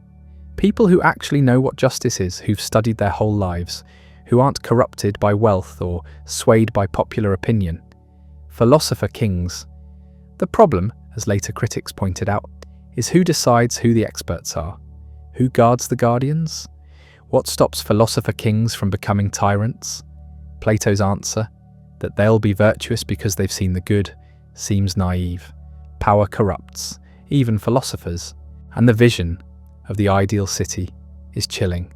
No privacy, no family, children taken from parents, art and poetry censored, every aspect of life controlled to produce citizens who conform to the state's vision of virtue. It's a recipe for dystopia. Yet Plato's diagnosis of democracy's problems remains relevant. Voters often are ignorant about complex issues. Demagogues do manipulate public opinion. Short-term thinking does dominate. The question of whether democracy is the best system or just the least bad is still debated. And the core insight that justice is a harmony of the soul, that the well-ordered person is happier than the disordered one, regardless of external circumstances, this has influenced ethics for millennia. Plato wrote many other dialogues exploring different aspects of his philosophy. The Symposium about love, the Phaedo about the soul's immortality, the Timaeus about the creation of the universe. The Laws, a more practical and less radical political work written in his old age. But the Republic remains central. It's where Plato laid out his complete vision. The theory of forms, the immortal soul, the ideal state, the philosopher king, all the elements that would define Platonism. And it's where the question Socrates died for finally received an answer. What is justice? It's the proper order of the soul, reason ruling, each part doing its work. The philosopher who's escaped the cave, seen the light, and returned to help others. Athens had killed Socrates because they were prisoners in darkness, unable to see. Plato built a philosophy that would ensure Socrates was never forgotten, that his questions would echo through centuries, that the search for wisdom would continue. The academy Plato founded would last 900 years. His dialogues would be copied, studied, debated by every generation. His ideas would shape Christianity, Islam, Renaissance humanism, modern science, liberal democracy. Every Western philosopher, as Alfred North Whitehead wrote, is a footnote to Plato. Not bad for the son of a wrestler, the boy who'd watched his teacher die and refused to accept it. But Plato's death in 347 BC didn't end his story. It started something stranger, something that would turn philosophy into religion. The academy continued without him. His nephew Speusippus took over. Then came Xenocrates, Polemo, Crates. For decades they taught Plato's doctrines, refined them, defended them against critics. The school became an institution, a tradition, a living monument to its founder. But something was already shifting. The philosophy was hardening into orthodoxy, the questions becoming answers, the search for wisdom becoming the transmission of truth. And then 6 centuries after Plato died, a man in Egypt had a vision that would transform everything. His name was Plotinus. Born around 204 AD in Lycopolis, he studied in Alexandria, the intellectual capital of the Roman world. He absorbed Plato's dialogues completely, but he saw in them something his predecessors had missed: hidden depths, mystical truths, a path to union with the divine. Plotinus taught that reality flows from a single source called the One, utterly transcendent, beyond being, beyond thought, beyond language. The One emanates the divine mind, which contains the forms. The divine mind emanates the world's soul, which gives life to material reality. And at the bottom of this chain, furthest from the source, lies matter, the realm of multiplicity and decay. This was Plato, systematized, spiritualized, transformed into a cosmic vision. The theory of forms became a hierarchy of emanations. The philosopher's ascent from the cave became the soul's return journey to the One. Philosophy became mysticism, and Plotinus claimed to have achieved it. 4 times in his life, he said, he'd experienced complete union with the One. The flight of the alone to the alone. Pure consciousness merged with pure being. Words failed, language dissolved, only the experience remained. His student Porphyry collected his teachings into a work called the Enneads, 54 treatises organized into 6 groups of 9, dense, difficult, profound. They spread across the Roman world like wildfire. This was Neoplatonism, New Platonism, Plato reborn for an age that hungered for spiritual certainty. It arrived at precisely the right moment. The Roman Empire was collapsing. The old gods were dying. Christianity was spreading. People wanted answers about life, death, the soul, salvation. They wanted a philosophy that felt like religion. Neoplatonism gave them that. It had hierarchy, emanation, mystical assent. It explained evil as absence rather than presence, distance from the one rather than active force. It preserved human dignity while acknowledging suffering. It promised union with the divine through contemplation and virtue. The Christians noticed early Christianity had a complicated relationship with Greek philosophy. Paul had warned against being deceived by empty philosophy. Many church fathers viewed pagan learning with suspicion, but they also recognized truth when they saw it. And Plato had seen truth, not complete truth, but fragments, shadows of the divine reality that Christ would fully reveal. Justin Martyr, writing in the 2nd century, argued that Plato had been inspired by the same logos that became incarnate in Jesus. Philosophy was preparation for the gospel, the Greeks' schoolmaster leading them toward Christ.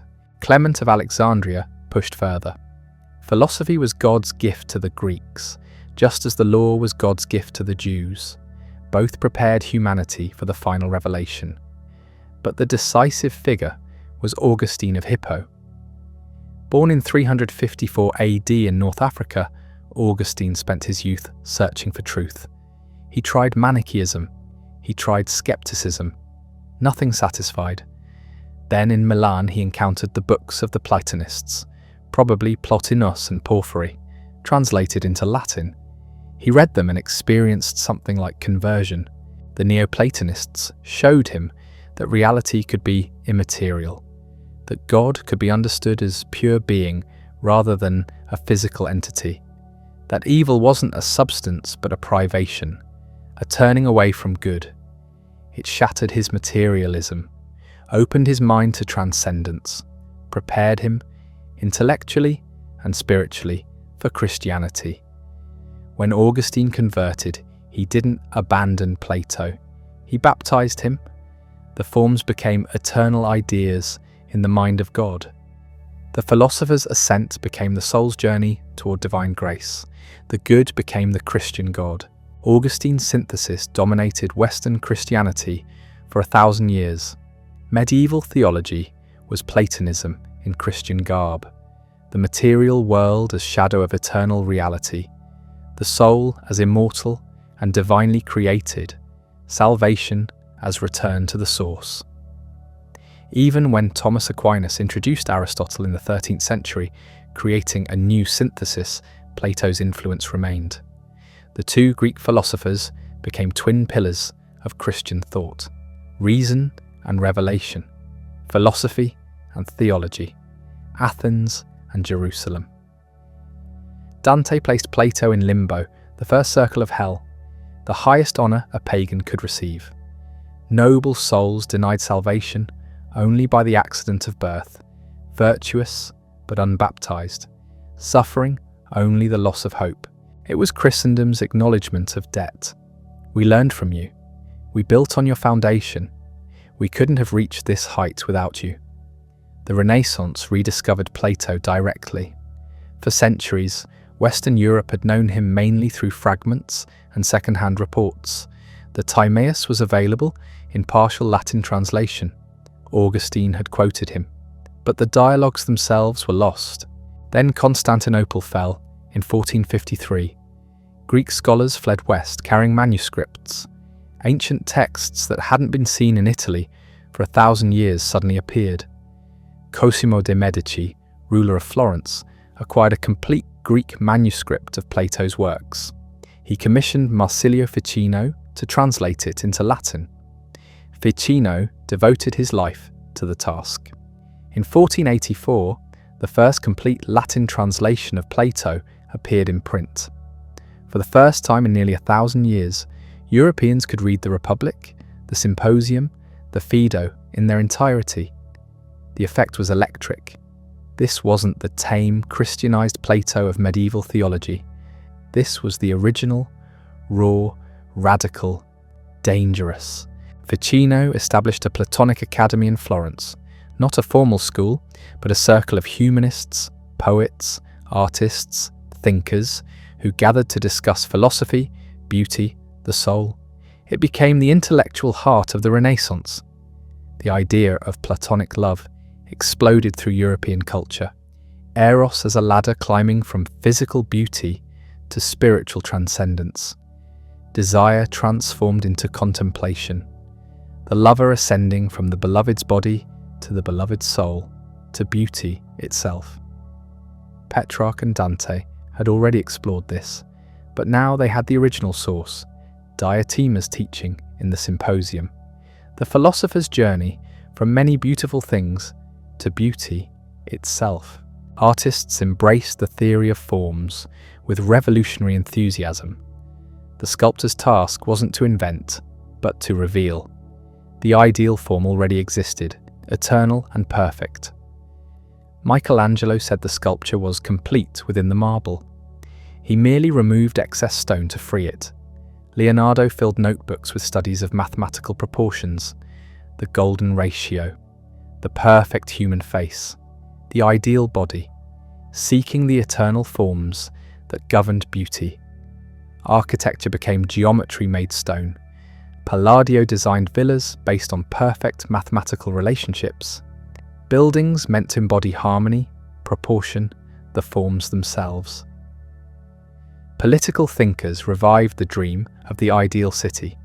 Thomas More's Utopia, Tommaso Campanella's City of the Sun, both descendants of the Republic, imagining societies governed by reason rather than custom.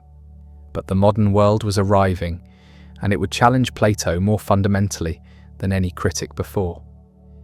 The scientific revolution changed everything. Copernicus moved the Earth. Galileo turned a telescope toward the heavens. Newton wrote the mathematical laws governing all motion. The universe was mechanical, predictable, governed by forces that could be measured and calculated. Where was the realm of eternal forms in this clockwork cosmos? The Enlightenment doubled down. Locke argued that all knowledge comes from experience. The mind at birth is a blank slate. There are no innate ideas, no forms impressed on the soul before birth. Hume pushed further. We never observe causation, only sequences. We assume connections the world doesn't guarantee.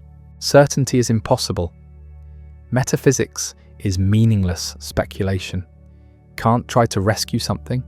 He argued that space, time, and causation aren't features of reality, but structures of human cognition. The phenomenal world we experience versus the noumenal world we can never know. It was Platonism, inverted. The forms weren't transcendent realities, but mental categories, still shaping experience, still necessary for knowledge, but relocated from heaven to the human mind. Darwin delivered another blow. Species aren't fixed eternal forms. They're mutable products of natural selection. The apparent design in nature is the result of blind process, not divine blueprint. Marx stood Plato on his head. Ideas don't shape material reality. Material conditions determine ideas. The forms are ideology, tools of class oppression, disguising themselves as eternal truth. Nietzsche attacked most viciously. He called Plato the great villain of Western philosophy, the inventor of a true world that devalues this world, a life-denying metaphysics that poisons human vitality with false promises of transcendence. Christianity, Nietzsche said, is Platonism for the masses. Heaven as the realm of forms, earth as shadow, life as preparation for death. All of it a slave morality, revenge of the weak against the strong, resentment disguised as virtue. Brutal critique. And yet even Nietzsche couldn't escape Plato. His attack proved the depth of influence. You don't rage against irrelevant thinkers. You rage against the foundations of your world. 20th century philosophy continued the ambivalence. Logical positivists dismissed metaphysics as nonsense. Existentialists rejected essence in favour of existence. Postmodernists deconstructed all claims to universal truth. But Karl Popper, in The Open Society and Its Enemies, traced totalitarianism directly to Plato, the Republic as blueprint for fascism, philosopher kings as dictators, the ideal state as closed society, hostile to freedom and change. Alfred North Whitehead offered the opposite judgment. The safest general characterization of the European philosophical tradition is that it consists of a series of footnotes to Plato. Both were right. Plato is the foundation we build on and the prison we escape from, the starting point for every philosophical conversation and the opponent every philosopher must defeat. His presence saturates modern life in ways we rarely notice. When we speak of human rights, we're invoking something very close to Platonic forms, universal principles that transcend particular cultures, truths that hold regardless of opinion or custom. The Universal Declaration of Human Rights doesn't derive its authority from majority vote or empirical observation. It asserts that dignity exists, that rights are inherent, that some things are true independent of what anyone thinks. That's Platonism, secularized, democratized, but Platonic at its core. Mathematical Platonism remains the default position among working mathematicians, the sense that mathematical truths are discovered, not invented, that the Pythagorean theorem was true before humans, before Earth, before the universe. Physics keeps bumping into Plato. Why is the universe mathematical? Why do equations describe reality with such precision? Eugene Wigner called it the unreasonable effectiveness of mathematics. Einstein called it the eternal mystery. Max Tegmark proposed that the universe doesn't just follow mathematical laws, it is mathematics, physical reality as mathematical structure, Plato's forms as the ultimate furniture of existence. Cognitive science investigates Kantian questions with neuroscientific tools. How does the brain construct experience? What structures shape perception?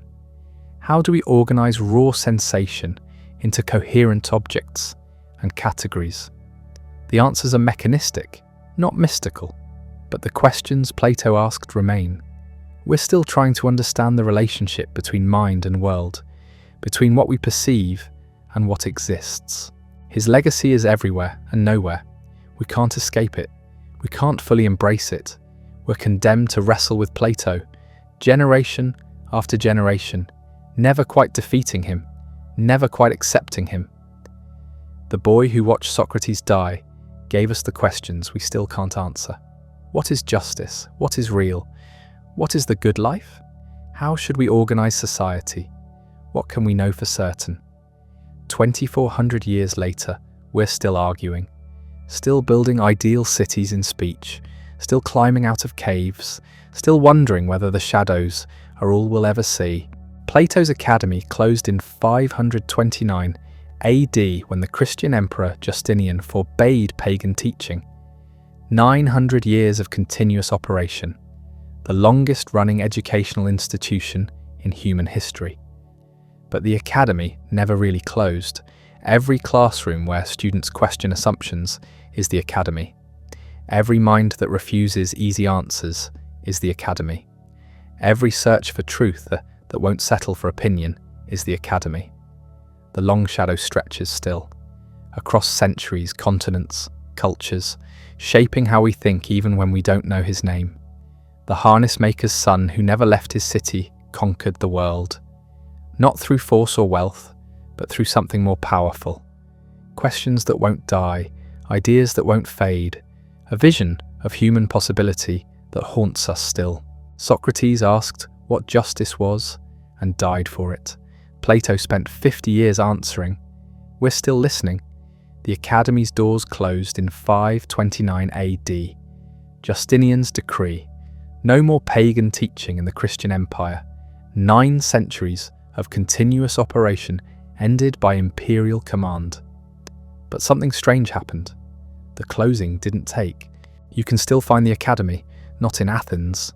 The physical site is ruins, fragments, stones that archaeologists debate over, but walk into any university philosophy department, any courtroom where judges argue about justice, any late-night conversation where friends debate what's real and what matters.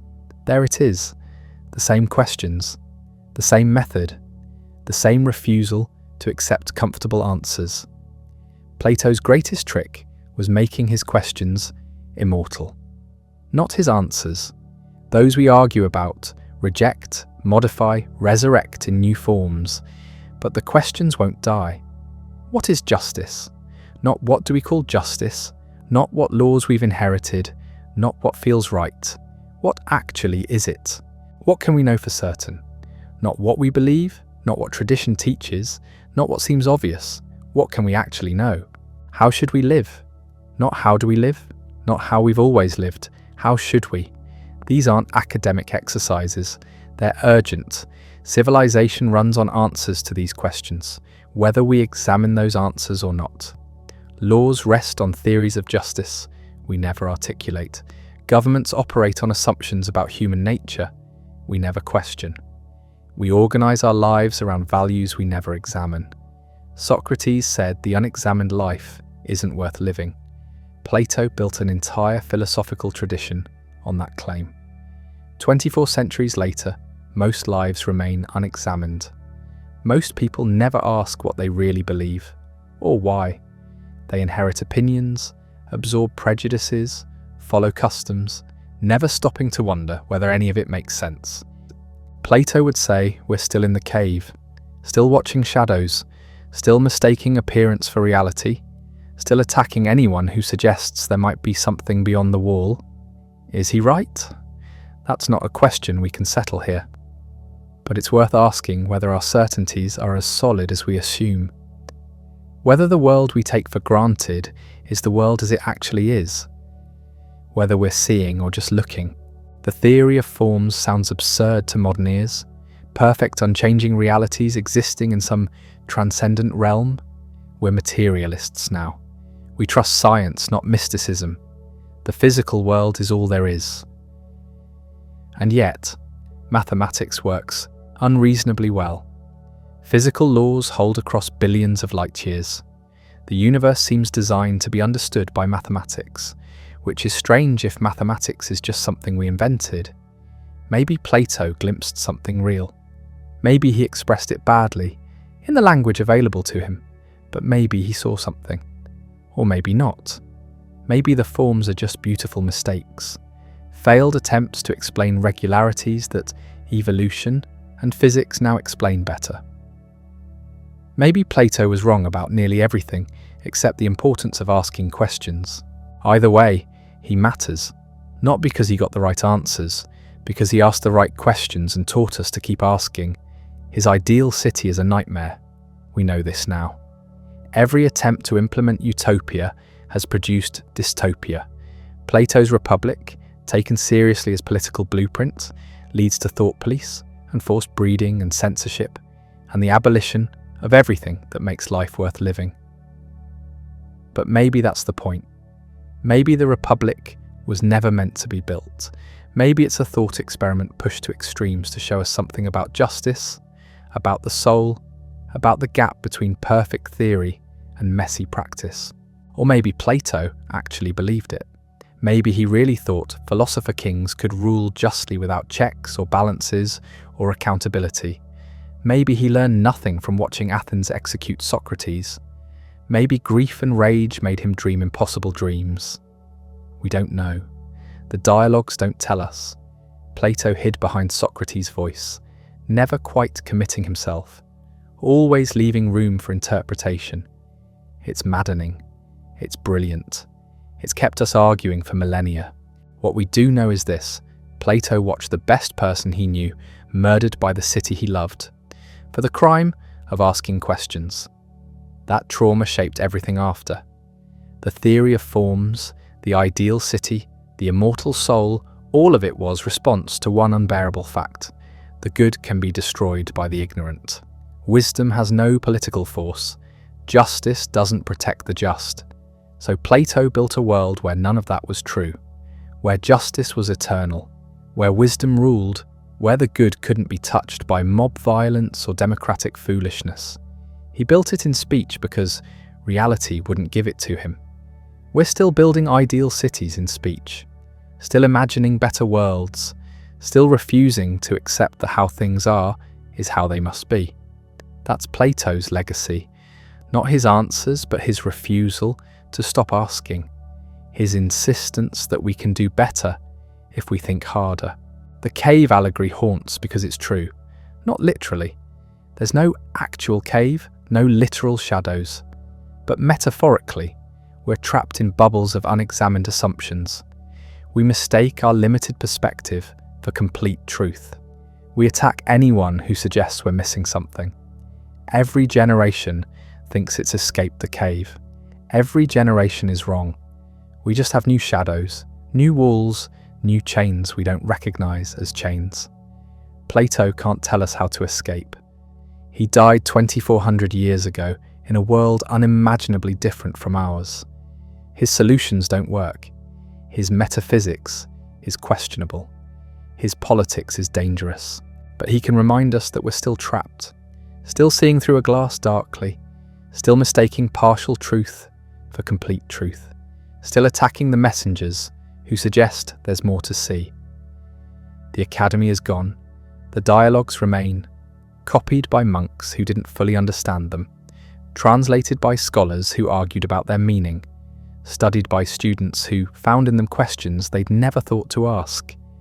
Every university is the academy's child. Every liberal arts education descends from Plato's conviction that free citizens need to think clearly about hard questions. Every Socratic seminar, every philosophical debate, every moment where teacher asks student not "what do you think?" but "why do you think that?" echoes the conversations in that Athenian garden. The shadow is very long indeed, longer than Plato could have imagined. He thought he was preserving Socrates' voice for Athens. He preserved it for the world, for centuries, for civilizations that didn't exist when he wrote, for questions that hadn't been asked yet. His books were burned in his lifetime. Protagoras learned that lesson. Question the gods, lose your library, flee for your life. Plato was more careful, more subtle. He wrapped dangerous ideas in dialogues, hid behind Socrates. Let readers decide what he actually believed. It worked. The book survived. The academy lasted 9 centuries. The ideas spread farther than Alexander's empire. Philosophy became theology, became the foundation of Western civilization. And now we're post-Platonic, post-metaphysical, post-everything. We've deconstructed the forms, rejected the ideal city, abandoned the immortal soul. We're done with Plato, except we're not. We still argue about justice, still wonder what's real, still build theories about how society should work, still ask what we can know for certain, still question whether there's more to existence than matter and energy. Different answers, same questions, that's what survives. Not Plato's philosophy, but Plato's method. Ask, examine, question. Don't accept easy answers. Don't mistake confidence for knowledge. Don't settle for shadows when you might see light. Socrates died asking questions. Plato lived asking questions. We're still asking, still climbing out of caves, still building ideal cities that can't exist, still wondering whether wisdom matters, whether truth is possible, whether justice is real. The questions won't die. They're built into what we are, rational animals who can't stop asking why, who see patterns and wonder whether they're real, who sense that things could be better and can't stop imagining how. Plato gave us language for this. Forms, caves, the divided line, philosopher kings. The specifics don't matter. The impulse does. The refusal to accept the world as given. The insistence that thought can improve reality. He was wrong about almost everything specific, right about what matters most, that the examined life is worth living, that questions matter more than answers, that wisdom is worth pursuing even if you never quite reach it. The harness maker's son from provincial Abdera, who invented getting paid to teach wisdom. The aristocrat from Athens, who watched his teacher die and spent 50 years responding. They're both gone. Their words remain. Not because the words are perfect, because they started conversations that won't end, because they asked questions we can't escape, because they showed us that thinking matters, that reason is powerful, that philosophy is not optional decoration for life, but essential equipment for living. The long shadow stretches forward, into futures Plato couldn't imagine, technologies he couldn't conceive, problems he never faced, and still the questions apply. What is just? What is real? How should we live? We'll never answer them finally. Maybe that's the point. Maybe the asking is the answer. Maybe philosophy isn't about reaching conclusions, but about staying in motion. Thinking, questioning, examining, never quite settling. Plato would probably approve. He never gave final answers either, just dialogues that end in confusion, contradictions that won't resolve, questions that spawn more questions. The academy is wherever people gather to think carefully about hard questions. The cave is wherever we mistake shadows for reality, and the long shadow's the distance between what Plato wrote in ancient Athens and what you're thinking right now. Reading words about a man who died before Christ was born, whose ideas still matter because the questions still matter, because we still don't know the answers. That's the legacy. Not certainty, but search. Not conclusions, but inquiry. Not the end of philosophy, but its beginning, over and over, generation after generation, mind after mind, question after question, forever.